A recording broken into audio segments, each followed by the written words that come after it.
Welcome to the Daily Vibecasting. It's Friday, September 6, 2025, and we are absolutely rolling through today's biggest topics, the trending posts from X. Get ready for a really brisk, sharp look at what's grabbing everyone's attention. Our mission here, deliver those key insights, those surprising facts, without getting stuck. We want to give you that essential shortcut to being in the know. Exactly. We're here to unpack the day's most significant moments, offer that critical context you need to really understand the shifts happening. Stuff like major tech innovations, economic rumblings, global affairs, some pretty sharp social commentary, too. It's all about cutting through that noise, getting to what actually matters today. Okay, let's jump right in there because today's feed is absolutely buzzing. We start with a huge name in tech and a post from @Elon Musk himself he just posted. Off to a good start with a link and the image. It shows Tesla's robotaxi app topping the iPhone App Store charts. I mean, wow, that feels like a massive win for his whole autonomous vision. Right. Certainly a strong signal, yeah.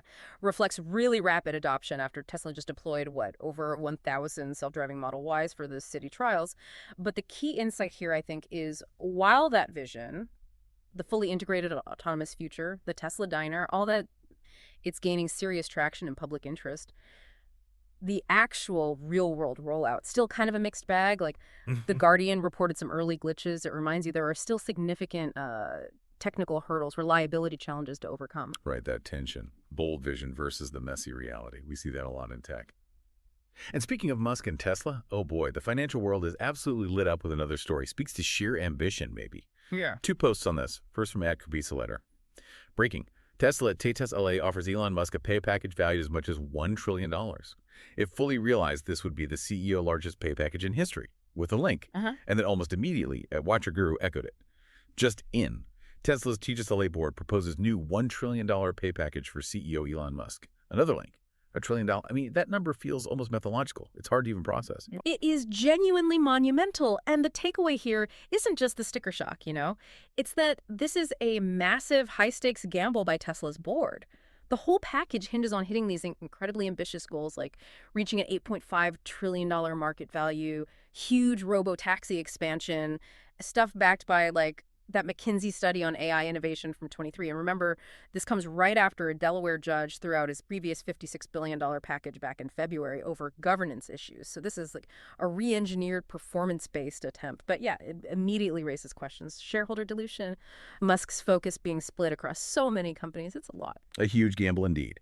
Okay, from earthbound ambitions to orbital triumphs, staying in the Muskverse for a quick but massive update from @SpaceX. They posted, Falcon 9 touched down on the Just Read the Instructions drone ship, completing the 500th launch and landing of an orbital-class rocket with a link and presumably video. 500 successful landings. That is just an incredible milestone for space travel. It absolutely is. And it really makes you pause, doesn't it? Consider how quickly the whole space industry has been transformed. This 500th landing, it just highlights the dramatic acceleration in SpaceX's operations. They're doing well over 100 launches a year now, mostly driven by Starlink. So it's not just a number. It underscores this massive shift towards frequent, cost-effective access to space, revolutionizing what used to be impossibly exclusive and expensive. And that success rate, nearly 99.5% over hundreds of launches, that speaks volumes about their operational game. Astonishing progress, truly. Okay, let's pivot now. From the cutting edge of tech to economic realities hitting closer to home here in the U.S. Next post is from @EricSdahl. Breaking. The U.S. federal government has lost a stunning 97,000 jobs since President Trump took office in January 2025. Wow. Good link. That's a significant number of job losses in a pretty short time. Definitely raises some eyebrows. This reported loss, 97,000 federal jobs since January 25. It's a direct reflection of President Trump's stated policy, right? Reducing the size of government. We've seen this before, precedents like the Clinton-era cuts back in the 90s. The insight here is it's not just a statistic. It signifies a deliberate policy shift, one that could impact, how efficiently government services run. Proponents argue for leaner government, sure, but the current BLS data shows only pretty modest national job gains overall, which means these federal losses are basically offsetting gains elsewhere. And that leads to debate, naturally, about whether this hints at a broader economic slowdown. Some analyses suggest it might. Okay, so a clear policy choice with very real, tangible effects on jobs. And this connects directly to a maybe broader, perhaps more concerning economic indicator from @Unusual Whales. Post reads, Breaking. The unemployment rate is now 4.3%, the highest since 2021. That's a pretty stark number for the overall economy. Indeed.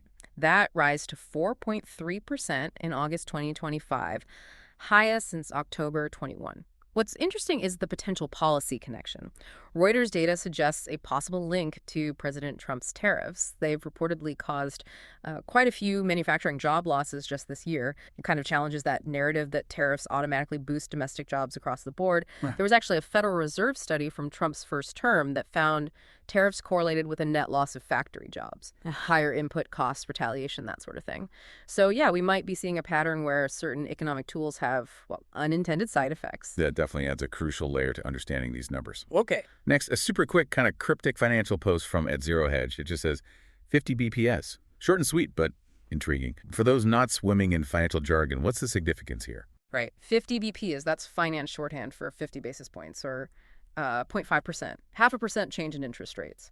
This post is almost certainly speculating about what the Federal Reserve might do at their next meeting, which is coming up soon. The key insight. A potential move of this size, which the Fed has done before, like that 50 basis point cut in 2019 to calm markets, suggests there are significant economic pressures building. Given all the current global trade tensions, Trump's recent tariff threats, the market's clearly bracing for a potentially substantial Fed response. Gotcha. A tiny post signaling potentially big market anxiety. Okay, shifting to the political polling scene now. Ian Jaeger 29 posted, "Nobody believes this," with a link, highlighting some serious skepticism about a poll. Yeah, this post is reacting to a YouGov poll from late August. It showed Gavin Newsom leading J.D. Vance 49% to 41% for the 2028 presidency. But the real story, as the post implies, is the skepticism. Because polymarket data, prediction markets from September, actually give Vance a higher probability of winning. That difference really highlights, the potential for polling errors, how public perception gets shaped. Newsom gets national visibility from debates, sure, boosts his poll numbers nationally, but that clashes sharply with his pretty low approval rating back home in California. It's just a stark reminder, isn't it? Polls are snapshots, and history, like 2016, shows they don't always nail the outcome. Always good to keep that grain of salt handy with polls. Okay, final political post in this block, this one on Homeland Security from the official @DHSGov account.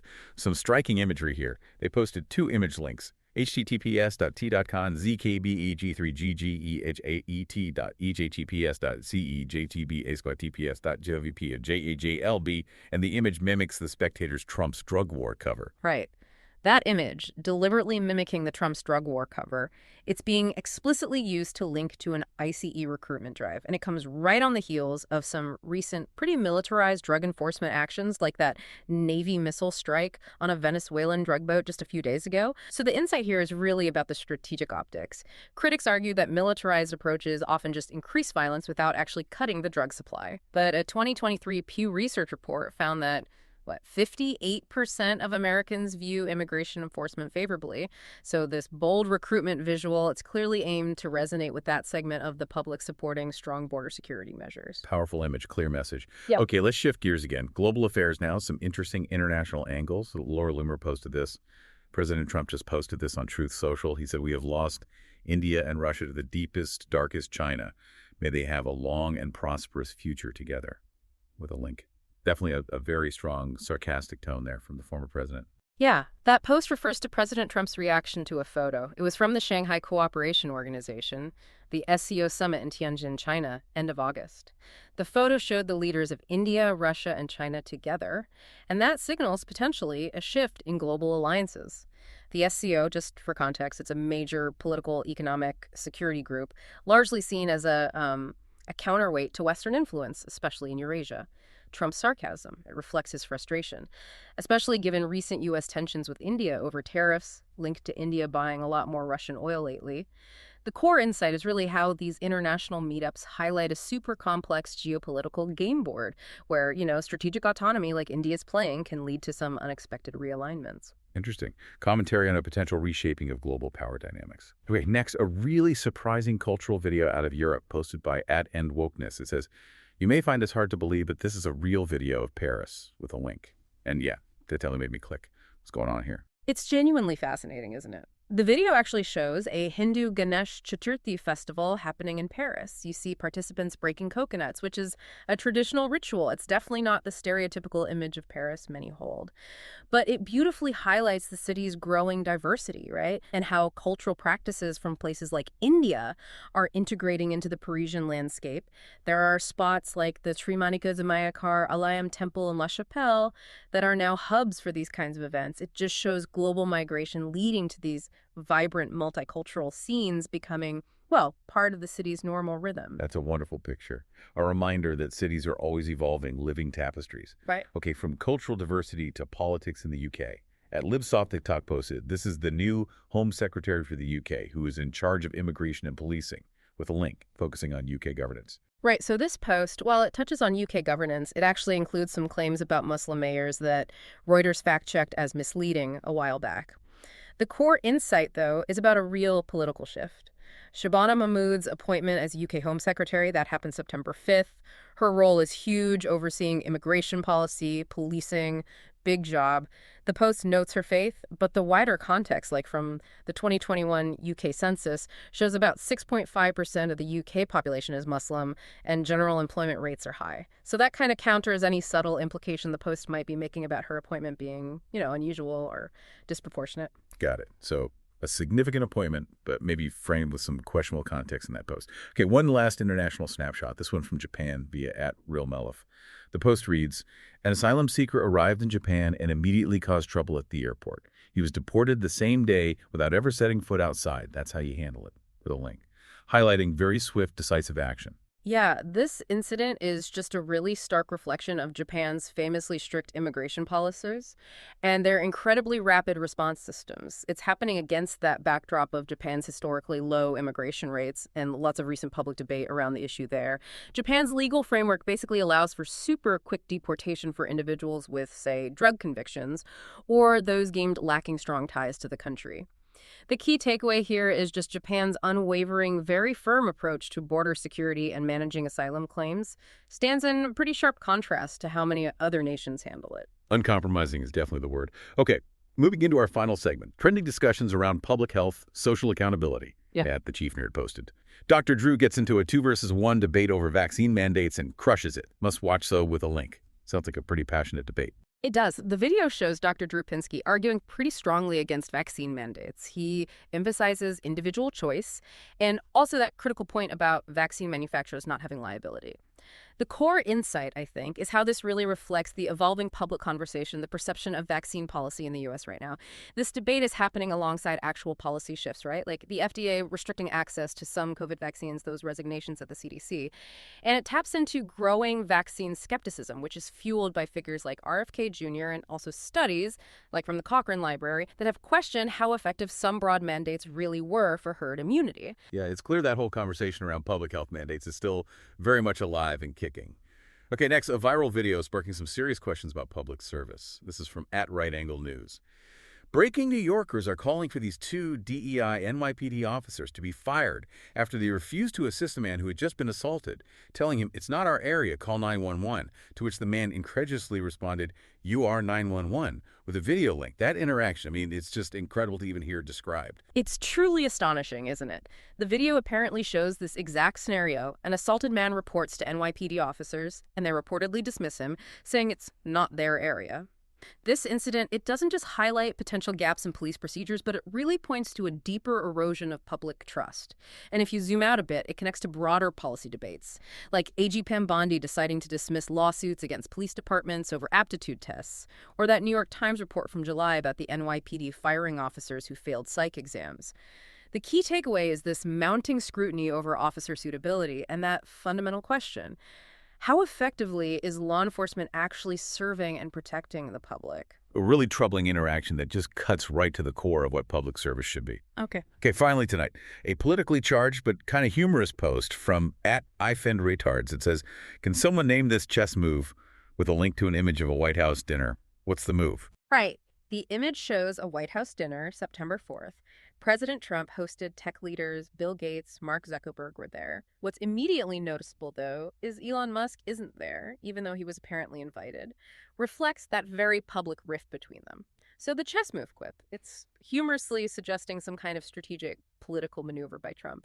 And it could be subtly alluding to the ongoing Epstein Files controversy. There was a Guardian article that same day about bipartisan calls for transparency, especially regarding Trump's name appearing in related documents. So the core insight is how this image and that chess move metaphor just perfectly encapsulate this complex mix of tech influence, political strategy, ongoing scandals, all happening while the White House is also launching its new AI education task force. Lots going on. So as we wrap up today's Vibe, it's been a really fascinating, definitely brisk journey, hasn't it? We saw rapid fire innovation from Tesla and SpaceX, a shifting economic landscape with those job numbers and unemployment figures, complex global dynamics hinting at new alliances, and some really sharp social commentary from vaccine debates right through to police accountability. Absolutely. And that's exactly why these quick daily dives are so valuable, right? For staying informed, catching those nuances you might otherwise miss in the flood of daily info. So here's the final thought for you to chew on. With so much flying at us every single second, what stands out to you as the most significant shift or maybe the most unexpected insight from today's daily Vibecasting? Thanks for joining us on the Deep Dive.